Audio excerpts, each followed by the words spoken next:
Here's how to uninstall games from your computer on Windows 10 or Windows 11. First, you want to right click on the Start button, and then you want to click on Apps and Features or Installed Apps for Windows 11. Now you want to search in this search box here for the game, for the specific game that you want to remove or the application.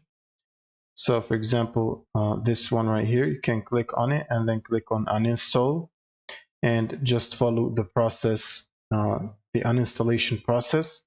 Now, if you're trying to uninstall a game that is installed from Steam or Epic Games or any other launcher, you would probably need to open that launcher specifically, for example, like Steam, and then right click on the specific game that you want to remove, and then go to Properties.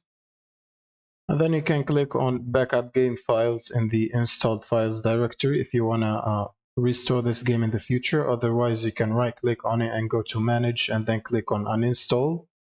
It should be similar in Epic Games or other launchers. And that's pretty much it. Thank you guys for watching and subscribe.